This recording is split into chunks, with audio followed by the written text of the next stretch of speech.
नमस्कार। जे हमारा चैनल पर जुड़ल बा सबके नमस्कार प्रणाम बा। तो आज एगो बहुत शानदार गाना लिखले बानी। अबे जस्ट 2 घंटा पहले खेसारी लाल यादव जी का एगो गाना रिलीज भइल बा, दुल्हा दिहले ड्राइवर बा। वही ट्रैक पर एगो शानदार बोलबम का गाना हमहू लिखले बानी, जे के सुनी जा। और जे भाई के गावे के बा चैनल के माध्यम से लेके एकदम फ्री में गा सकेला। और ऐसे सुंदर सुंदर मैटर पावे खातिर हमारा चैनल के अब तक सब्सक्राइब नहीं कैले तो चैनल के सब्सक्राइब कर ले। रोज रोज नया नया सुंदर सुंदर मैटर हम अपना चैनल पर लिख के लेके आइला। आप बेल आइकन का घंटी दबा ले ताकि सबसे पहले सुन के गा सके। तो लेहल जा गाना के सुनल जा, सुन के जरूर कमेंट करल जा कैसन रहल हो। बाबा से पोरे साल मंगली वरदान हो, शादी करा के बाबा कैले निदान हो।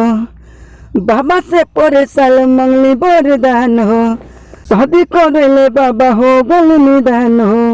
लेके आइल अपने गाड़ी से, लेके आइल अपने गाड़ी से, हमके देवो घर आवाए भोला जी।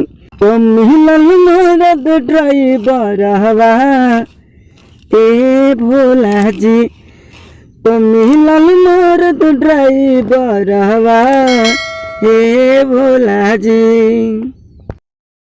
भाइयों आप सब गाना के सुनली है जा, बतावल जा कैसन लगल। अच्छा लगल हो तो लाइक कर देहल जा, कमेंट में बतावल जा कैसन लगल हो। और जे के कोनो दूसरा ट्रैक पर गाना चाहत बा हमारे चैनल के माध्यम से तो कमेंट करो। वहू पर ओके बहुत सुंदर सॉन्ग सुने के जल्द से जल्द मिले। लेहल जा गाना का दोनों अंतरा एक साथ सुनल जा। घर बार निमन मिलल सुखी परिवार हो, हमारो सजनवा हमरा से करेले बहुत प्यार हो।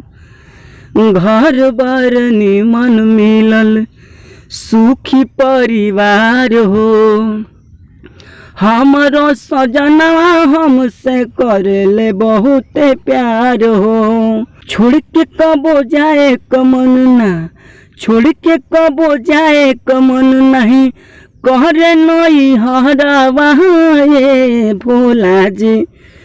तो सही मिलल ड्राइवर हवा ये भोला जी, तो मरद मिलल ड्राइवर हवा ये भोला जी।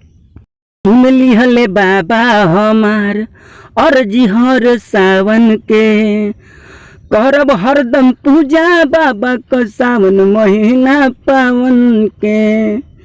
सुन लिहले बाबा हमार अर्जी हर सावन के, करब हरदम पूजा बाबा का सावन महीना पावन के। वकील बागी सोनू संजय, वकील बागी सोनू संजय, धारे अइले जहलावा ए भोला जी।